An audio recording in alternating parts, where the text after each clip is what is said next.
Investing in Yu-Gi-Oh! On a budget? Welcome to the Solemn Yu-Gi-Oh! Channel where we discuss everything collecting and investing in Yu-Gi-Oh! Today we are talking the budget alternatives. Now firstly you have to ask yourself, is it responsible to invest into something pretty speculative when you aren't financially established and are forced into having a budget? Again, this is something only you can decide for yourself. I can't help you with that, but I just want to put that disclaimer in here. I like rational thought and honesty, and if you technically can't squander the, I don't even know, couple $100 or even less than that you have, maybe you shouldn't be betting it on cardboard. But if it is something you enjoy to do and you can afford it, okay, let's have some fun. So the first thing you want to be doing is checking which market you are essentially targeting. If you do not go in with a clear goal, it is very possible that you just start buying nilly-willy and then never really have a solid exit strategy and you don't really know your target audience. So the big, I would say, line you have to cross is you have players and you have collectors. I want to say this is very comparable to MTG and not very comparable to Pokemon, because Pokemon's line, let's say, is so to the side because of how much bigger their collector market is than their player market that basically, if you're going to play in that market, usually you're going to be making your money off the collectors and not really the players. So here, just like MTG,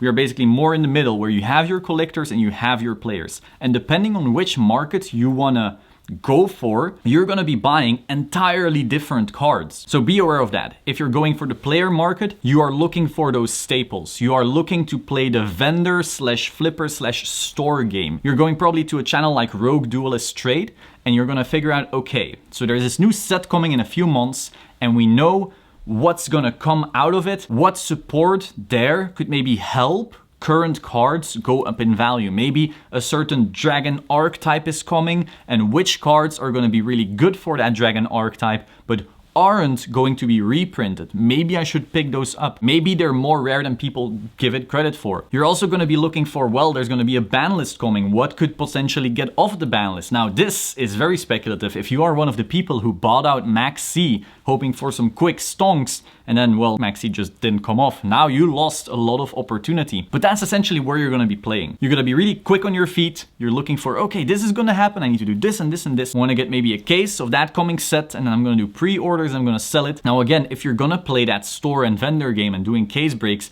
obviously you're gonna need more of a budget, in my opinion, than if you're just doing other types of flips. Because again, if you're getting only one case, it's a bit more risky. Maybe you have to do 5 cases, then we're talking in the multiple thousands. So that's not very budget friendly. An alternative is maybe you just start vendoring by buying people's binders at 50% off or whichever rate you can get, and then you start breaking up those binders, trying to sell them individually, make your profit that way. Usually you're going to be looking for cards that are likely to be staple but unlikely to be instantly reprinted, that are relatively cheap and you hope to get in on those. Like if you were the genius that predicted Smoke Grenade of the Thief to be very important in Infernoble a few months ago, wow, you made stonks. You bought that out and then put them back on market. Whoo! Now of course, thinking you're gonna do that, whew, extra risk right there. Now then we get into my favorite market, and that is the collector's market. You're essentially looking for cards that are very rare, very old, very iconic, and preferably in good condition or PSA graded. Now in that world you have the very highest end, of course. You have your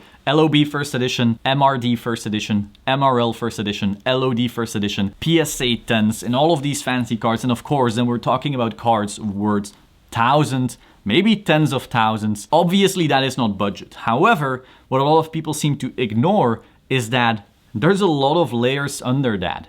Maybe you can't buy a card worth 10,000 from LOB first and PSA 10, crazy shit like that. But there are still collectors out there who want cards below that. Now you are taking on more risk in the sense that maybe you do a buyout on some kind of common and turns out there's actually some dude who still has 200 of that and just gladly lists it. Now you're stuck with these cards that you can't actually flip. So there's risk in that. But again, there's still a lot of underpriced cards out there. Like once you peel beyond the surface of only LOB or only SDK or only DDS, you can go to like a Pharaonic Guardian. A really cool set. Now obviously, again, it's no MRL and MRD set, but it's still an old set. There's still some really sweet monsters in there from back in Battle City. I think it's mostly like the Zeppelin era. You have like Hellpoomer and the Guardian Sphinx and so forth. But there's really cool cards out there that you can still buy in near mint, first edition, maybe ready for grading or just keeping raw in a really cool binder for 20 bucks. Like, people forget about this, but there's so many really cool sets that quite some people still grew up with and are still willing to shell out some money if it's in good condition and are plenty rare. Like, if you go to the pop reports, of course they were less sent in than something like an LOB, because again, the demand was there at first, but gradually that is still trickling down to these other sets. And it would be very foolish, I feel, to just give up on that entire market just because you were priced out of the gems. Now, of course, in my opinion, those gems are safer, but you know, you gotta work with what you have. There are sets like Ancient Sanctuary or plenty of cards of LOD that aren't very high yet. Labyrinth of Nightmare, like I got this...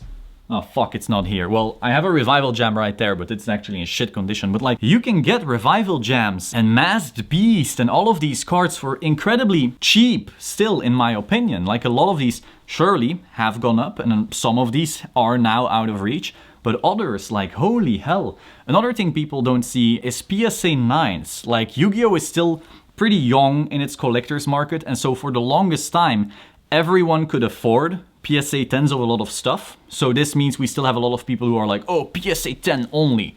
However, we have noticed in other markets, after a while, people get less picky. People get more educated. They realize, well, the difference in quality between a 10 and a 9 isn't that big. Sometimes it's negligible even, and it's like 3 times as cheap, so maybe I'm not buying the 10, maybe I'm buying the 9.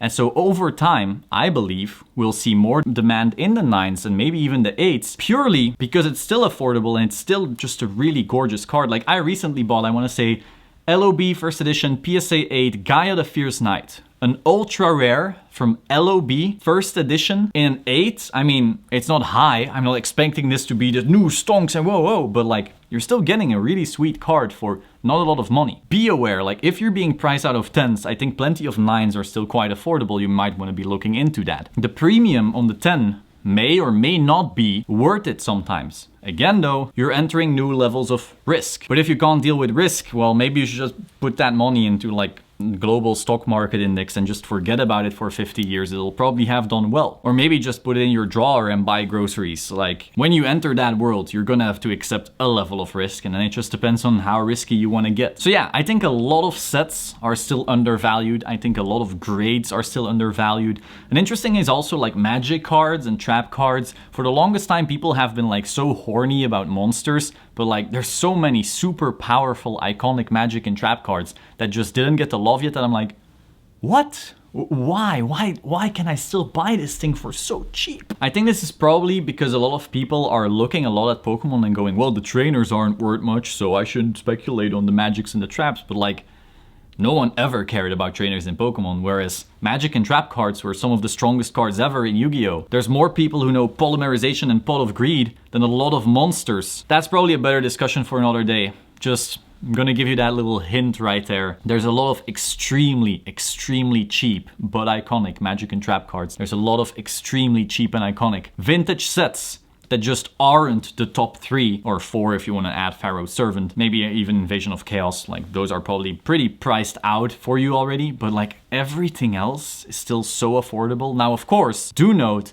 don't start chasing the very cheapest stuff. Like, don't think, oh, I'm gonna buy out these commons from Pharaonic Guardian first edition in PSA 7 because it's still cheap. Well, maybe those are cheap for a reason. You still need to have a level of reason, but you know, the fact that some supers are still cheap, some ultras are still cheap, people don't realize how hard it is to pull an ultra rare in Yu-Gi-Oh! Especially when boxes are climbing to the thousands now across the board. But that too is a video for another day. Like, subscribe, and I will see you soon. Ciao.